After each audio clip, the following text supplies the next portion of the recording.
Hey friend, Kevin here from KF Music Studio. And if you've clicked this video, that means that you're ready to start the adventure, the journey of learning music theory.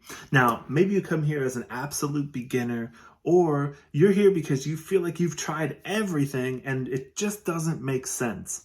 Well, this YouTube page, KF Music Studio, exists to help you get the building blocks of music theory, because once you understand the building blocks, the basics, man, you can then expound upon that and learn more and more. But it's never too late. It's never too early. It doesn't matter how long you've tried in the past. I can tell you that it's never too late to learn music theory. So thank you for trusting us to join you on this journey. And I want to help you in my years of experience as a musician. I want to help you understand and learn and get your music theory goals. So it all starts with building block number 1. Now, this is all included in a free guide that I created, the 9 building blocks to music theory. That's actually my free gift to you that I would love if you would click the link below, get the guide, and go through this video series. So that way you can kind of follow along and I can help you on this journey. So if you've tried everything and you feel like, man, I just don't know where to start,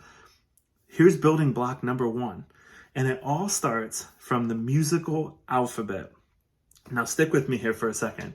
So music is made up of 7 natural notes and 5 accidental notes for a total of 12 notes.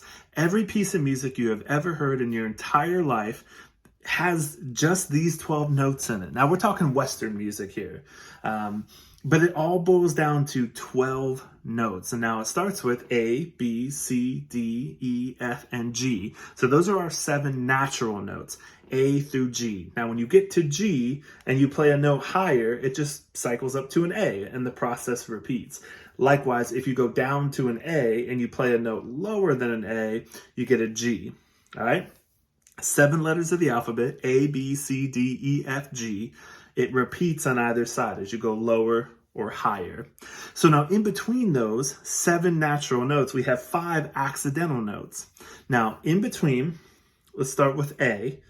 If you were to go a half step above A, you would get an A sharp.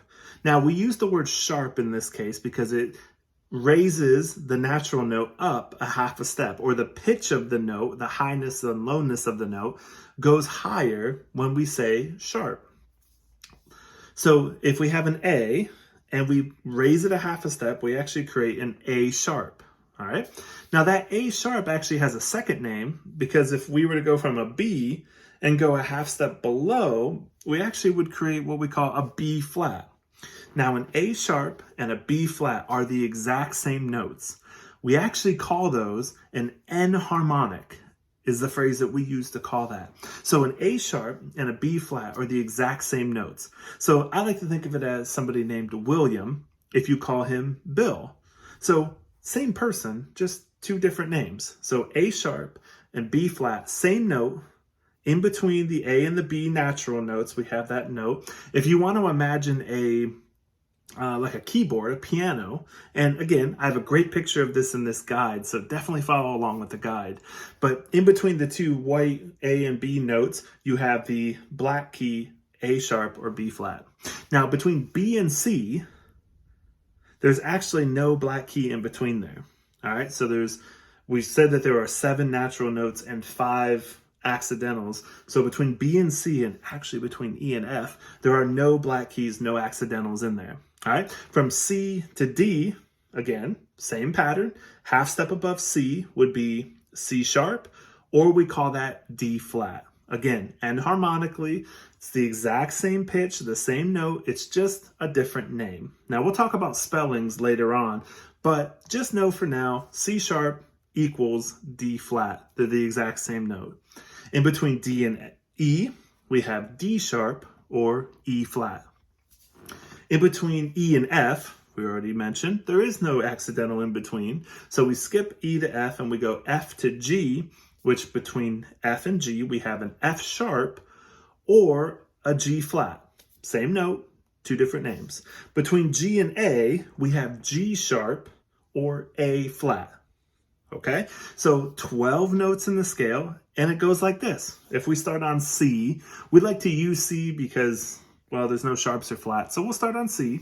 The 12 notes are C, C sharp or D flat, D, D sharp or E flat, E, F, F sharp or G flat, G, G sharp or A flat, A sharp or B flat, and B.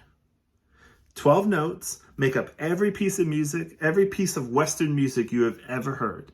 So if you want to go a little bit deeper, I've created a free guide for you. Download it. This is just building block number 1.